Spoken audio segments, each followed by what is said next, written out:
नमः शिवाय। शिवजी सदा सहाय। ओम नमः शिवाय। गुरुजी सदा सहाय। वायव्य संहिता के उत्तरखंड के अध्याय 21 से लेकर 23 अंतरयाग अथवा मानसिक पूजा विधि का वर्णन। तदनंतर श्री कृष्ण के पूछने पर नित्य नैमित्तिक कर्म तथा न्यास का वर्णन करने के पश्चात उपमन्यु बोले, अब मैं पूजा के विधान का संक्षेप से वर्णन करता हूँ। इसे शिव शास्त्र में शिव ने शिवा के प्रति कहा है। मनुष्य अग्निहोत्र पर्यंत अंतरयाग का अनुष्ठान करके पीछे बहिर्याग बाह्य पूजन करे। उसकी विधि इस प्रकार है। अंतरयाग में पहले पूजा द्रव्यों को मन से कल्पित और शुद्ध करके गणेश जी का विधि पूर्वक चिंतन एवं पूजन करे। तत्पश्चात दक्षिण और उत्तर भाग में क्रमशः नंदीश्वर और सुयशा की आराधना करके विद्वान पुरुष मन से उत्तम आसन की कल्पना करे।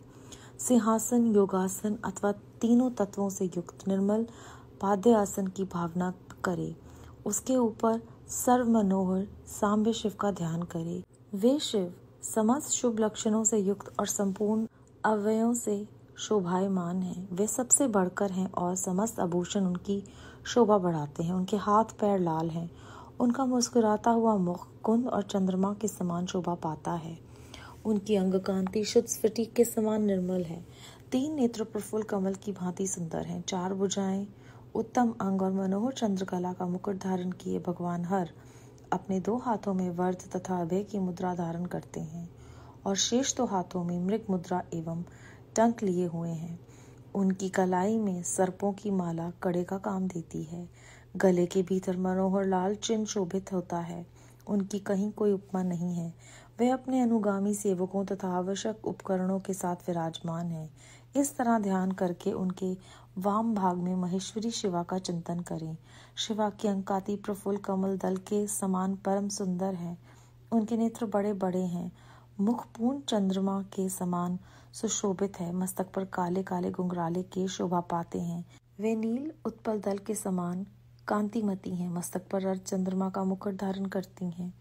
उनके पीन पेयोर अत्यंत गोल, घनीभूत, ऊंचे और स्निग्ध हैं। शरीर का मध्य भाग कृश है। नितंब भाग स्थूल है। वे महीन पीले वस्त्र धारण किए हुए हैं। संपूर्ण आभूषण उनकी शोभा बढ़ाते हैं। ललाट पर लगे हुए सुंदर तिलक से उनका सौंदर्य और खिल उठता है।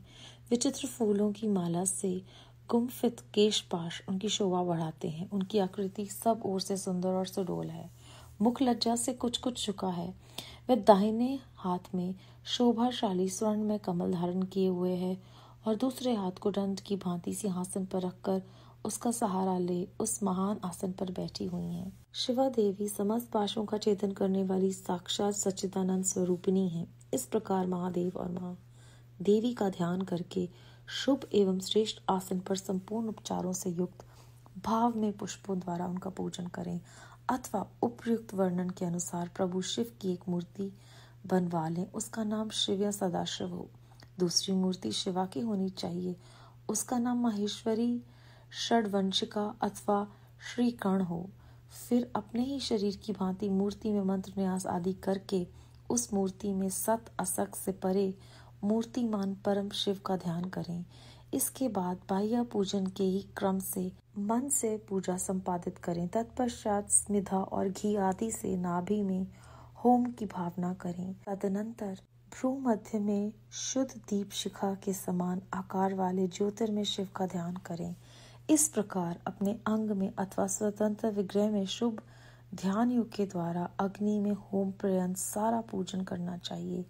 ये विधि सर्वत्र ही समान है। इस तरह ध्यान में आराधना का सारा क्रम समाप्त करके महादेव जी का शिवलिंग में वेदी पर अथवा अग्नि में पूजन करें। अध्याय 21 से लेकर 23 समाप्त। इस अध्याय में श्री कृष्ण के पूछने पर उपमन्यु जी ने उन्हें नैतिक कर्म का न्यास बता दिया। उसके बाद वो उन्हें इसी विधान को संक्षेप में उसका वर्णन करते हैं और बताते हैं कि मन से उत्तम आसन की कल्पना करें।